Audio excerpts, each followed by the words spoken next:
Olá! O que a gente vai ver aqui hoje é basicamente um guia prático, um manual de treinamento para a liberdade espiritual. A gente vai usar o capítulo 3 do Evangelho de Mateus como nosso mapa para escapar de um sistema que nos prende numa religiosidade que até parece confortável, mas que no fundo não tem vida. Olha só o nosso plano de batalha. Primeiro, vamos identificar essa tal de matrix espiritual. Depois, vamos encarar o despertar, que nem sempre é fácil. Daí, a gente entra no treinamento mental diário, entende a força que existe na comunhão e, no final, recebe as ordens da nossa missão. Vamos nessa? Então, para começar, a gente precisa diagnosticar o sistema. Uma ilusão que mantém a mente das pessoas presa. E o mais perigoso não é um mal óbvio escancarado. É uma religiosidade morta, confortável. Uma prisão tão bem decorada que a maioria nem sabe que está nela. Essa matriz espiritual, então, é esse sistema de engano que está em todo lugar, mas é invisível. É como o Morpheus descreveu no filme, sabe? Uma cortina de fumaça que nos distrai, um teatro que mantém todo mundo no sono profundo, sem conseguir enxergar a realidade de Deus. E aí? Depois de um silêncio de 400 anos, uma voz surge do nada, do deserto, para chacoalhar tudo. João Batista. Ele não era um religioso de fala mansa. Era uma voz selvagem, que quebrava o protocolo e personificava um não gigante a todo aquele sistema. A integridade dele desafiou o moralismo da época. E olha, desafia o nosso hoje também. O grito era um só: arrependam-se, o reino dos céus está próximo.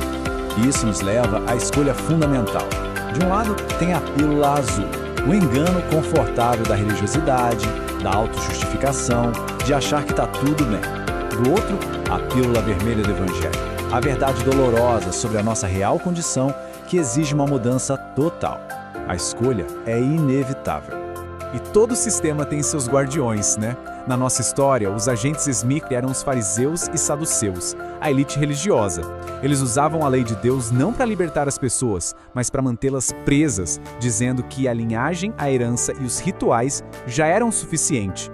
E aí que João Batista chega com uma pergunta que é pura dinamite. Ele simplesmente detona a base da falsa segurança daquelas pessoas. Ele expõe que uma religião baseada em mérito próprio é só mais um programa rodando dentro da Matrix. Ok, o sistema foi confrontado. O próximo passo é o despertar. Mas olha, que ninguém espere um processo suave, tipo acordar com passarinhos cantando. É um momento radical, muitas vezes doloroso, em que a realidade simplesmente atropela a ilusão. O despertar de verdade envolve olhar no espelho e confrontar uma realidade bem dura sobre quem a gente é.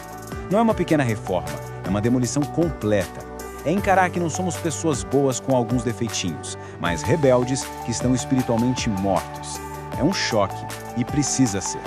Então, o ponto central é esse. Arrependimento na Bíblia não tem nada a ver com autoajuda. Pensa no machado, não numa tesoura de jardinagem. O machado de Deus vai direto na raiz do nosso orgulho, da nossa rebeldia. Ele corta tudo para que algo totalmente novo possa nascer. E quando isso acontece, a gente chega no que podemos chamar de deserto do real, um lugar sem máscaras. E foi para lá que todo tipo de gente foi. Soldados violentos, coletores de impostos corruptos, prostitutas, todos confessando abertamente seus pecados ali, nas águas do Jordão.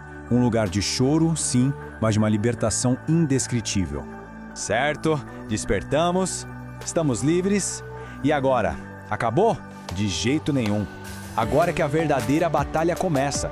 Esta parte é sobre o protocolo de guerra, o treinamento militar diário para a santificação da nossa mente. A libertação é só o começo. Pensa no Neo de novo. Mesmo depois de sair da Matrix, a programação antiga ainda estava na cabeça dele. A mesma coisa acontece com a gente. Sair do território inimigo é o primeiro passo. A guerra contínua é pela nossa mente. Então, aqui está o protocolo de batalha diário. Passo 1. Diagnóstico. É preciso identificar os pensamentos que vêm da Matrix. Comparação, medo, autossuficiência. Passo 2. Poder. Buscar o batismo com o Espírito Santo e com fogo. Passo 3. Armamento. As Escrituras são a nossa espada. E passo 4. Ação. Produzir frutos reais que mostrem que a gente mudou de verdade. Essa batalha exige disciplina militar de verdade. É se submeter voluntariamente a um fogo que purifica. Um fogo que queima a palha do nosso orgulho, da inveja, da ganância, de toda a mentalidade que ainda segue a lógica do sistema. Agora a gente chega num segredo que é absolutamente crucial para a sobrevivência: o poder de lutar em comunidade. A Matrix quer cada um isolado, fraco, mas a estratégia de Deus é a comunhão, a união. Para a gente entender a fundo o poder da comunhão, precisamos responder a uma pergunta que parece meio estranha no começo. Se Jesus era perfeito, sem pecado, por que raios ele foi batizado? A resposta a isso revela o segredo da nossa vitória. A resposta é solidariedade. Jesus não entrou naquela água por si mesmo. Ele entrou por nós. Ele se colocou do nosso lado, no meio da nossa bagunça, no nosso deserto do real. Foi a forma dele dizer: eu tô com vocês nessa. A jornada não é solitária. Ele se identificou com a gente para nos levar para perto dele. No filme, o Neo tinha a Trinity ao lado dele e a gente tem a igreja. É a nossa Trinity, a comunidade que Deus planejou para nos dar suporte, para nos corrigir, para nos animar quando o sistema ataca com força total. A lógica da Matrix é o individualismo tóxico, ou cada um por si. Mas a estratégia de Deus é a interdependência. A igreja local, com todas as suas imperfeições, é o nosso campo de treinamento e o nosso hospital de campanha. Tentar lutar essa guerra sozinho é suicídio espiritual. A vitória está no corpo, na unidade. E, finalmente, vamos resumir todo esse treinamento em ordens de marcha. Ordens claras e permanentes para todo guerreiro que decidiu viver a verdade fora da Matrix. Anota aí, porque isso aqui é o básico para a sobrevivência. Rejeitar o mérito próprio. Abraçar o fogo purificador todo dia.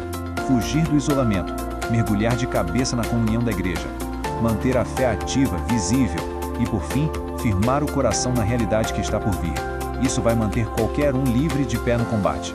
E olha, essa batalha não para. Então, o treinamento também não pode parar. E ninguém luta sozinho. Para continuar recebendo diretrizes de batalha como essa e para ajudar a equipar outros guerreiros, se inscreve aqui, ativa as notificações e compartilha essa missão. A gente precisa de todo mundo para permanecer firme. E a gente termina com essa promessa poderosa. Aquele mesmo Jesus que entrou nas águas do Jordão em solidariedade a nós, é o mesmo que um dia vai rasgar os céus de forma definitiva para destruir o que resta dessa Matrix e finalmente nos levar para casa. A história não acaba na batalha, ela termina na vitória gloriosa do Rei.